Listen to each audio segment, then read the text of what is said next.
Chapter 4. The tension was palpable from the kickoff.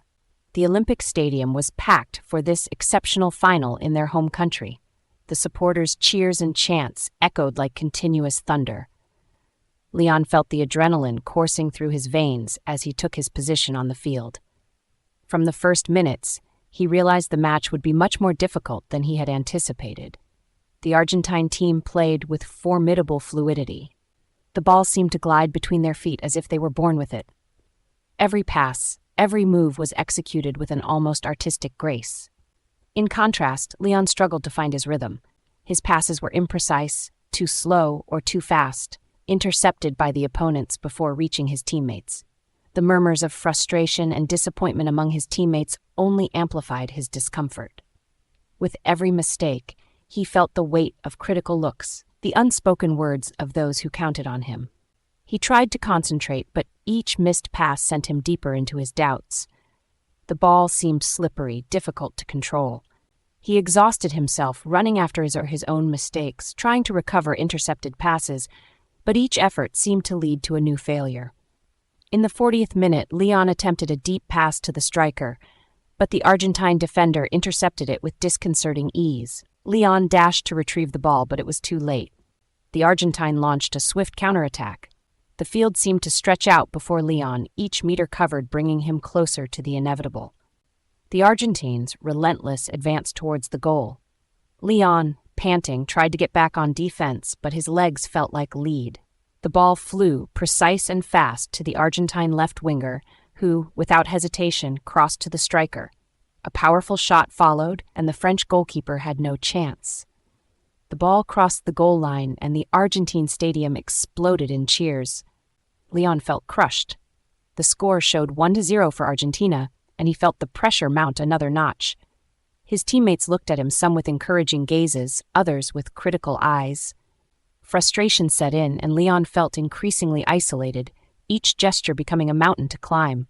He tried to pull himself together, but the mistakes kept piling up. A too-strong pass, a poorly calculated run, and the opposing team continued to dominate the game.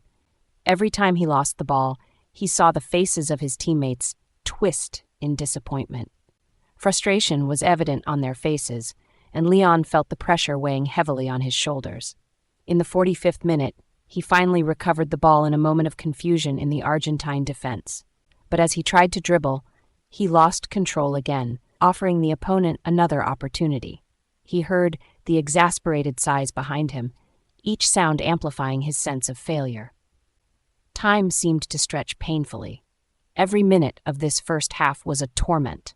The whistles from the audience, the cheers from the Argentine supporters, and the murmurs of his own teammates formed a deafening clamor in his head.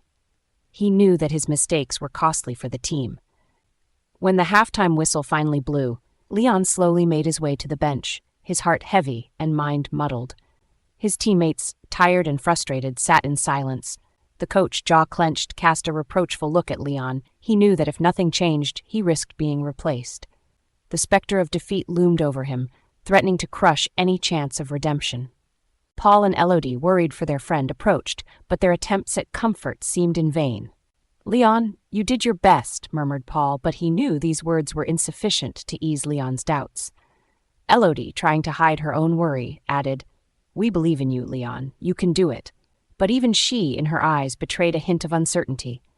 Damien, who had observed the scene in silence, then intervened. He knelt before Léon, his gaze piercing. "Léon, listen to me," he began. "I've seen what you're capable of. Stop thinking about what others expect of you. Think about yourself for once. Show them what you're really worth."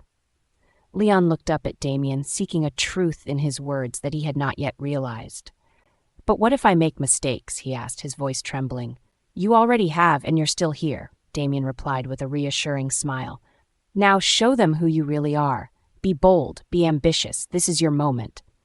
Inspired by Damien's words, Léon felt a new flame ignite within him. The second half began, and this time Léon was different. He played with renewed intensity, every move imbued with a fierce determination to prove his worth. His game became more physical, more aggressive. Léon wove through the Argentine defense, using his agility to outsmart their strategies. He no longer thought about past mistakes, but about each opportunity that presented itself. The first chance came quickly. Seizing the ball, he dribbled with unwavering determination, dodging tackles, ignoring the pressure. He unleashed a powerful shot that found the back of the net, equalizing the score. The stadium erupted in cheers, but Léon didn't stop there. Confidence coursed through his veins, and he continued to push, to attack.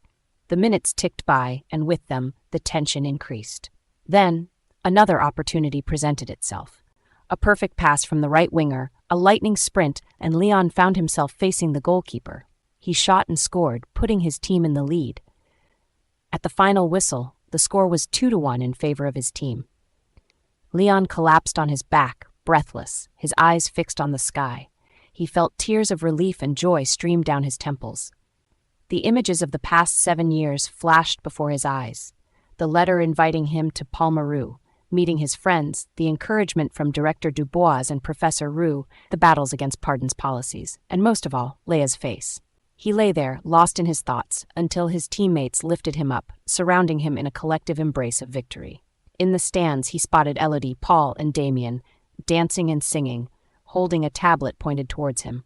On the screen, Léa appeared in a video call, drawing hearts, her radiant smile illuminating her face. Léon felt complete, surrounded by Paul and Élodie, his family, and thinking of Léa. And in that moment he felt truly happy, ready to embrace the future with serenity. A fresh late summer breeze blew gently over the gardens of the Élysée Palace, where a crowd of guests had gathered for one of the most prestigious occasions. The trees with golden leaves formed a natural honor guard, adding a touch of majesty to the solemn atmosphere. Among the guests were athletes, teachers, political figures, and, of course, the heroes of Palmaroux. Paul, holding Élodie's hand firmly, felt a surge of pride and satisfaction. Beside him, Léa leaned against Léon's shoulder, her eyes shining with pride. Damien, with his silver medal in full view, wore a confident smile, his eyes seeking those of his comrades, who returned admiring glances. At the center of this assembly, Albert Dubois, impeccable in his dark suit, waited patiently. The President of the Republic, flanked by the Prime Minister and his Minister of Sports along with several other dignitaries, advanced to join him. The moment was solemn, every detail meticulously orchestrated to celebrate excellence and dedication. The President spoke, his voice resonating with natural authority. Ladies and gentlemen, today we honor a man whose vision and leadership have not only forged champions but have also instilled values of perseverance, justice, and integrity. Albert Dubois, your contribution to sports education is invaluable. The President attached the Legion of Honor to Dubois' lapel, and in an almost conspiratorial whisper he added, "Have you ever considered becoming a minister? I need to bring a new wind to sports policy." This phrase, though discreet, reached the ears of Francis Pardon, who stood in the background, looking grim. The President's suggestion was not only a recognition of Dubois' skills, but also a clear signal of imminent change in the upper echelons of power. The Prime Minister leaned towards Dubois, his gaze serious. "Let's talk on Wednesday, Mr. Dubois." The message was clear for Minister Francis Pardon. His reign was coming to an end. Furious and humiliated, he discreetly left the ceremony, avoiding journalists' questions. As he passed, he crossed paths with Damien, who lifted his head proudly, his silver medal gleaming in the sun. Their eyes did not meet, but the message was clear: a new era was dawning. Meanwhile, Léon, Léa, Élodie, and Paul exchanged knowing looks and smiles of pride. Their adventure at Palmaroux had been a journey of transformation and discovery, and this moment at the Élysée was the culmination of their efforts and determination. After the ceremony, as the guests slowly dispersed, Léon turned to his friends, his heart overflowing with emotion. "We've really come a long way, haven't we?" Élodie nodded, her eyes sparkling with tears of joy. "And all thanks to people like Albert Dubois and Stéphane Roux, who believed in us." Paul hugged Élodie tighter. "We learned so much, not just about sports, but about ourselves." Damien, always with his mischievous smile, added, "And this is just the beginning. We still have so much to accomplish." Léa, standing beside Léon, her radiant smile lighting up her face. "Yes, and we'll do it together." In that moment, the heroes of Palmaroux felt complete, surrounded by those they loved and respected. their past challenges and future victories intertwined in a glorious present where every moment was filled with gratitude and promise. As the sun set, bathing the Élysée in a golden light, they applauded Albert Dubois with gratitude, the man who had instilled such precious values in sports, paving the way for a generation of champions both on and off the field.